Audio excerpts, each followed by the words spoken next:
I'm now wiring my mains, or the main power lines, into the Quattro. This is going to be lines in from the power panel. I'm going to go through one of these punch outs and through the wall and in there. This one is going to be my output 1. This one is going to be output 2. So output 1 goes here, and I decided to put output 1 here because I want it to always be on, because it's going to be running my refrigerators. Output 2 is going to be sacrificial, i.e. things like water heater. So I will see how it goes. And I've made these little loops so I can flex them in and push them in like that. And I've stripped about 1 inch from the wires. These are 10 gauge so that they can do continuous 30 amps, which is a lot. And even though this can transfer 50 amps, you can limit it to 30 amps inside the with the configuration. But that's not the thing. Mostly this will probably never be that high. It's only 3,000 volt amps. 30 amps is kind of like the maximum before it kicks out, at least as an inverter. For a pass-through it can do more, but for inverter only 30 amps. And that's why these are 25 amp here. That should be enough to run that water heater. Okay, so I've got now my critical loads there, which are basically these 2 refrigerators. And my non-critical loads are up there. My Wi-Fi and these things are run from my lead acid system, as well as this Wi-Fi and that network backup and that camera. Those all run off the lead acid. I have put more load on the lead acid now, so I have to watch out so that I don't overload it. So I'll have to check again to see if the triangles, the discharge triangles and solar charge discharge triangles are still okay.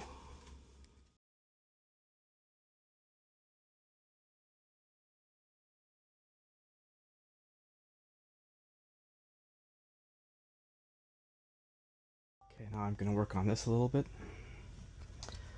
I'm going to put armored cable, kind of like on that one, up to a circuit breaker, and also to a output box here for outlets. And the armored cable will then go up and go elsewhere. Also, I may have a drop down that comes and brings power in from the mains, but we'll see. This is how you do this. Armored cable.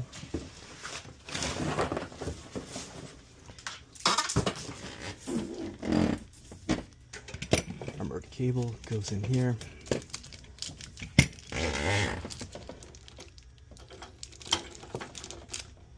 Now this is a 4-wire armored cable, and I only need 3, but I'm keeping it anyway because I might in the future upgrade this to a Quattro or a multiplus 2. So temporarily this is a multiplus 1 with a single phase, but I do not necessarily consider that this in the long run. Cut this. I need plenty of slack, so I will be cutting this here. I first tighten this. Now I squeeze this and spin this around. And there you go. Now, I'm cutting this in the middle of nowhere, so I'll have to make 2. And you'll see why. I will be cutting this apart and then cutting through this with a heavy wire cutter. Just because I need to get access to the bare wires. And the armor is in the way.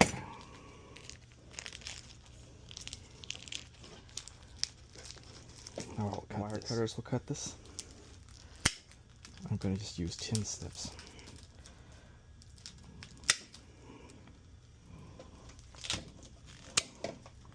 These wire edges are too thick for regular easy wire cutting.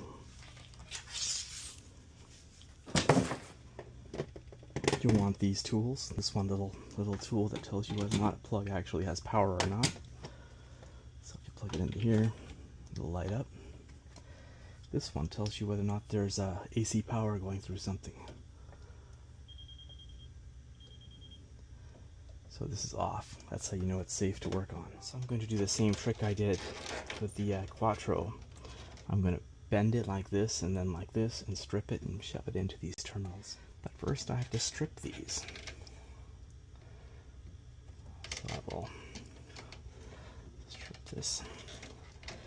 Note these are quite heavy gauge. These are, after all, 10 gauge wires here. It's a single conductor 10 gauge.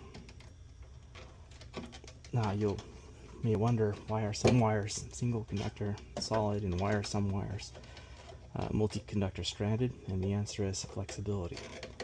Use single wire, heavy solid wire when you don't expect the wire to move around much, and multi-stranded if you need flexibility. I won't strip this one because I don't actually want phase 2 to be used. I'm going to make my little final bends here. These are reverse of what you'd expect because I'm going to be using these to shove them into the terminals. And now I'm going to flex it around this way to create the little shove-in point that I'll use to plug it into the terminal.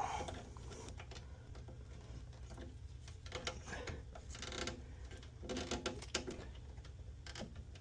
may need to trim a little bit off because I may have made it slightly too long.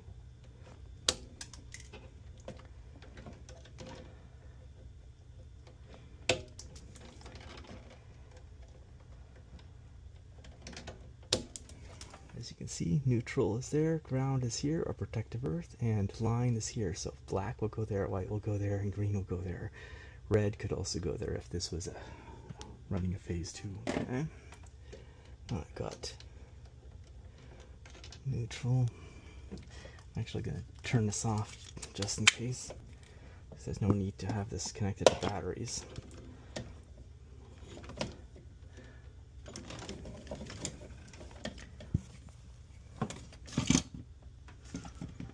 Okay, I'm now ready to tighten the terminal.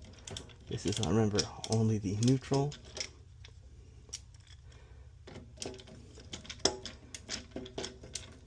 Nevertheless, it is a dangerous wire, and this should be the protective earth.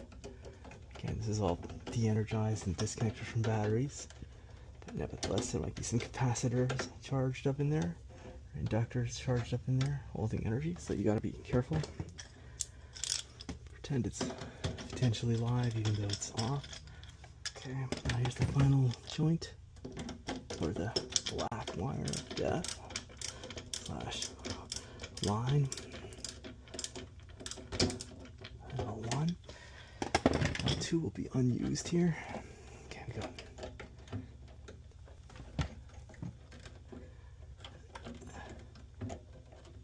Okay, now this is wired. This will now go into that box. So we have nominally have a circuit breaker. I'll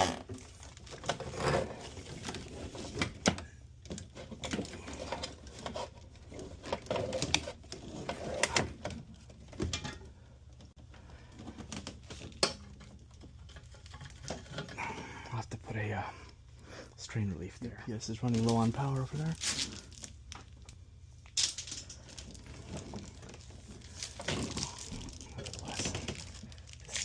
Here.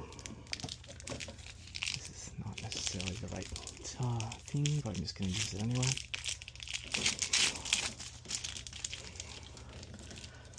Just stick it in.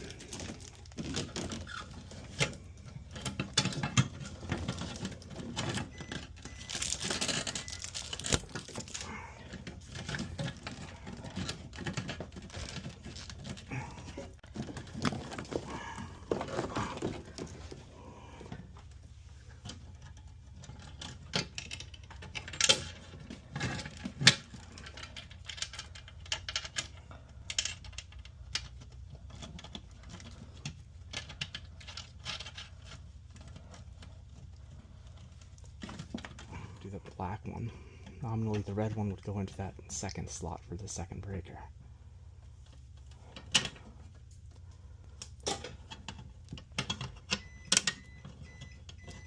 There's my UPS warning me that I'm running out of power there. So I gotta hurry. My Wi-Fi goes down. I don't really care though. This is more important than Wi-Fi. So I'm just gonna take my time.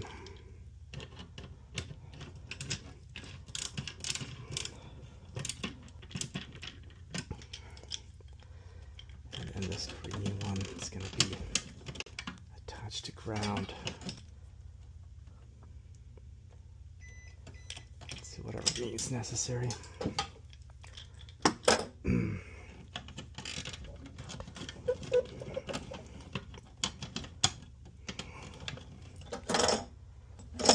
Punch down the hole. For now, I'm just going to stick this in. This should go through a strain relief of some kind, but it's not. I'm just going to stick it in until I get to it later. And then I'm going to attach this to this breaker and this to one of these, and the green will tie the Lego to the ground,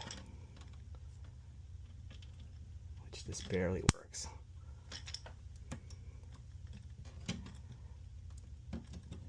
Now the grounds are connected. Later I'll connect it to the chassis box. For now I'm just going to do what I need to do to get this to work. The minimal level.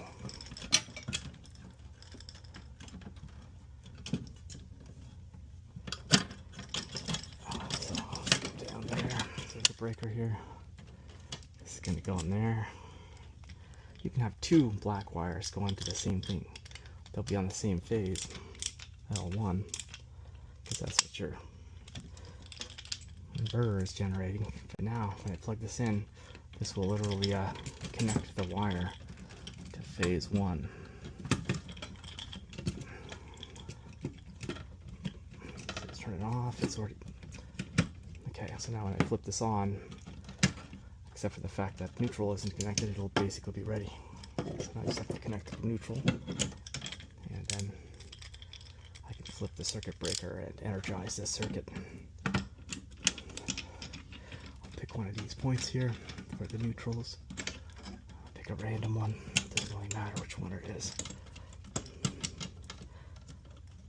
Neutrals from both phases go to the same unit.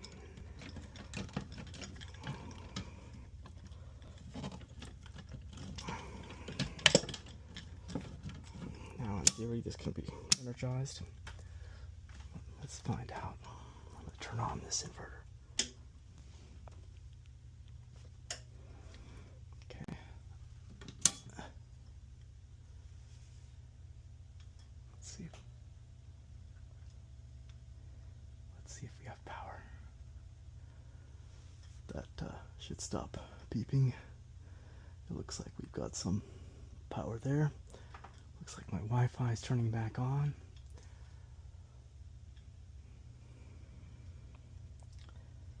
So at least through this circuit breaker, it's on. You may wonder why I did it this way and not some other way. Well, we have one load breaker here. 25 amps is too large for that wire. But it's not too large for this wire. This is 30 amp, or actually even 40 amp capable. But for now, I'm going to do it this way. I'll fix it later. Quote unquote later, whatever that mystery later day comes. Better now, we've got an armored cable instead of an unarmored cable. The strain reliefs are not done right, but at least there's something there. And I also need to improve this other part here. So got armored cable there, some armored cable here, bare cable up there, bare cable up there, and this box is still not wired. My plan was to put wire from here to here directly, but I didn't, so I'll figure out what to do with that later. Maybe I'll put armored cable from there down there, so it's like properly circuit breakered. I have enough wire to make the armored cable run from up there to down here, so I could have that circuit breaker with this, so it's more proper. No, people normally have power coming down and then out, but I'm having it go up and then out.